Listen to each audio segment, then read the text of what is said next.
नमस्कार दोस्तों, मेरा नाम मुकेश कुमार और आप देख रहे हैं संजीवनी हेल्थ सॉल्यूशन।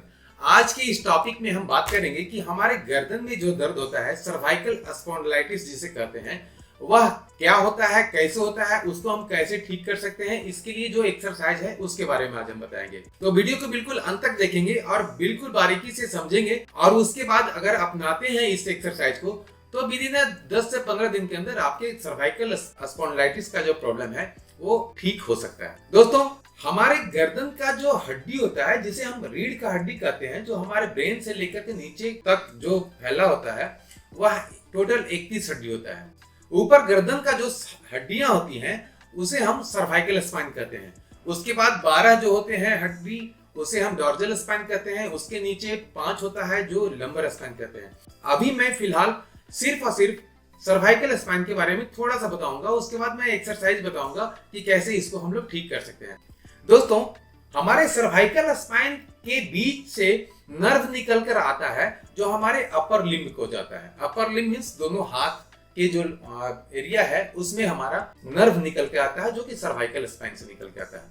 दोस्तों, होता यूं है कि हमारे गलत तरीके से बैठना, गलत तरीके से मोबाइल का यूज करना या फिर गलत तरीके से मोटा तकिया लेकर के, मोटा पिलो लेकर के लेटना सोना, ये सभी कुछ गलतियां हम लोग करते हैं जिस कारण हमारे सर्वाइकल स्पाइन का जो स्ट्रक्चर होता है उसमें कुछ चेंज आ जाती है। सर्वाइकल स्पाइन ऊपर के जो 7 हड्डियां हैं, तो 1 2 3 4 5 6 इस तरह से 7 हड्डियां होती है।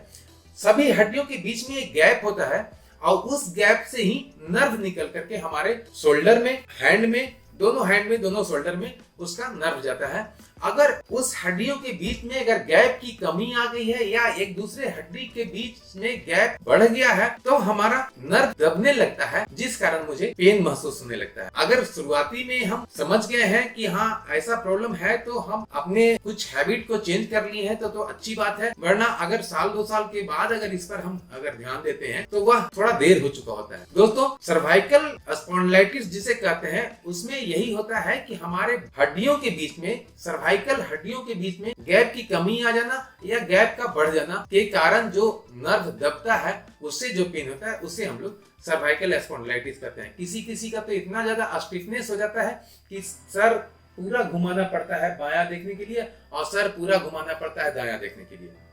दोस्तों, आज की एक्सरसाइज में सिर्फ 3 से 5 स्टेप है जिसे अगर हम कर लेते हैं तो हमारा गर्दन का प्रॉब्लम, शोल्डर का प्रॉब्लम, हैंड में पेन होने का प्रॉब्लम, ये सब ठीक हो सकता है।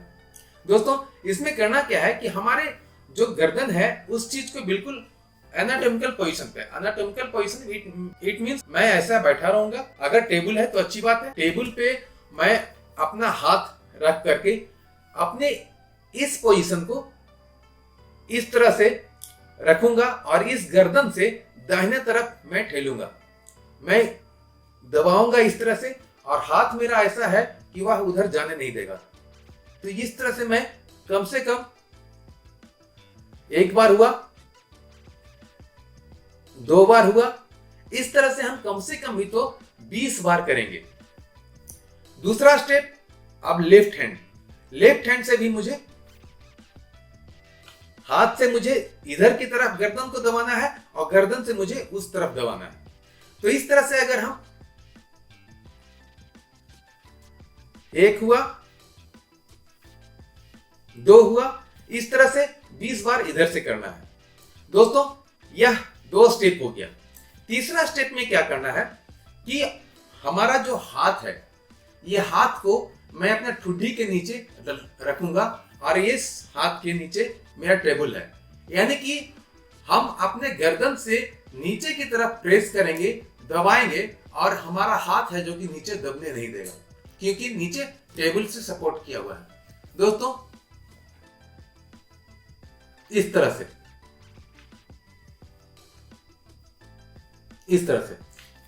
इस तरह से भी हमें कम से कम 20 बार करना है। कुछ देर के लिए ये 3 स्टेप तो कर लेना है। उसके बाद कुछ देर के लिए बिल्कुल अपना सर जितना झुक सके, बिल्कुल एनाटॉमिकल पोजीशन में जो भी हम एक्सरसाइज करेंगे, बिल्कुल एनाटॉमिकल पोजीशन बिल्कुल स्ट्रेट। मेरा पीठ भी बिल्कुल नॉर्मल रहेगा, सीधा रहेगा, ये नहीं कि झुका हुआ रहेगा, बिल्कुल सीधा रहेगा और सर को हमको जितना हो सके उसे झुकाना है,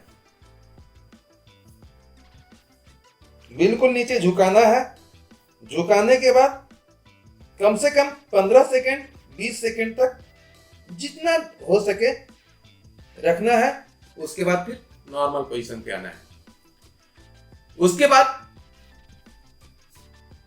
पांचवा पोजीशन जो है, पांचवा स्टेप जो है वह यह है कि हमारा गर्दन, एक्चुअली जब गर्दन में दर्द होता है तो हमें यह महसूस होता है कि मैं बहुत ज्यादा एक्सरसाइज नहीं कर सकता हूं। महसूस क्या, जब गर्दन में बहुत ज्यादा स्टिफनेस आ जाता है तो बहुत ज्यादा एक्सरसाइज नहीं कर सकते हैं, लेकिन जहां तक हो सके उसे करना है, तभी वह स्टिफनेस जो है वो खत्म होगा। आगे की तरफ तो झुका लिए, 20 सेकंड तक रोके। उसके बाद अब हम पीछे की तरफ जितना हमारा जा सकेगा उतना पीछे की तरफ देखेंगे।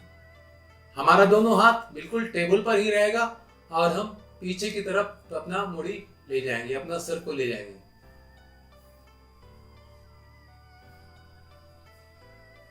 इस तरह से हम कम से कम 20 बार पीछे की तरफ ले जाएंगे, 20 बार आगे की तरफ करेंगे। हमारा चारों तरफ से गर्दन के पोजीशन को बिल्कुल इस तरह से स्ट्रेंथ देना है। मुश्किल से 10 से 15 दिन अगर लगातार आप कर लेते हैं तो विश्वास कीजिए आपका गर्दन का दर्द, साथ में बाह का दर्द, शोल्डर में जो पेन हो रहा था, हाथ में पेन जो हो रहा था गर्दन से लेकर के, वह खत्म हो जाएगा। दोस्तों, इसमें थोड़ा सा कुछ और चेंजेस करना है। वह यह है कि जब भी आप सोएं तो कभी भी बिल्कुल सीधा होकर के नहीं सोएं और मोटा तकिया लेकर नहीं सोएं। एक्चुअली हम लोग का हैबिट होता है मोटा तकिया लेकर के सीधा सोने का। दोस्तों, सोने का जो मेन तरीका है, अच्छा तरीका है, वह है करवट लेकर सोना। पहले आप बायां करवट लें, और बायां करवट लें तो आपका तकिया उतना तक होना चाहिए जो कंधा और आपके गर्दन, ये दोनों के बीच के गैप को भर सके। मेरी बात को समझ रहे होंगे। आप जब करवट ले रहे हैं तो तकिया का मोटाई उतना ही होना चाहिए कि वह आपके कंधा और गर्दन के बीच को वह बिल्कुल आराम से भर सके, बिल्कुल उस पे आप आराम से सो सके। ऐसा नहीं हो कि 2 तकिया ले लें ताकि गर्दन बिल्कुल हम सोए हुए हैं तो गर्दन मेरा टेढ़ा। उसी कंडीशन में ज्यादा देर सोने से यह गर्दन का प्रॉब्लम होता है, जिस कारण वहां से दर्द शुरू होकर के फिर हमारे हाथ में दर्द शुरू होने लगता है। कभी कभी तो दोस्तों ऐसा होता है कि आपके गर्दन में दर्द बिल्कुल नहीं है लेकिन आपके बाह में दर्द है। इसके लिए भी हमें एक्सरसाइज करना होता है, क्योंकि डॉक्टर लोग को पता है कि यह दर्द गर्दन से है बिल्कुल, ना कि बाह में है। बाह में दर्द होने का कोई चांस नहीं होता है जब तक कि किसी तरह का इंजरी नहीं लगा हो, किसी तरह का चोट नहीं लगा हो। दोस्तों, उम्मीद है वीडियो अच्छा लगा होगा, और अच्छा लगा है तो वीडियो को बिल्कुल लाइक करें, सब्सक्राइब करें। अगर पहली बार चैनल देख रहे हैं तो सब्सक्राइब कर लें, बेल आइकन को दबाकर ऑल नोटिफिकेशन ऑन कर लें ताकि भविष्य में आने वाला वीडियो सभी आप तक सबसे पहले पहुंच सके। मिलते हैं अगले वीडियो में। दोस्तों, अगर आप इंस्टाग्राम पे फॉलो करना चाहते हैं तो आप फॉलो कर सकते हैं। इंस्टाग्राम का आईडी मेरे डिस्क्रिप्शन बॉक्स में डाला हुआ है। मिलते हैं अगले वीडियो में, तब तक के लिए जय हिंद, जय भारत।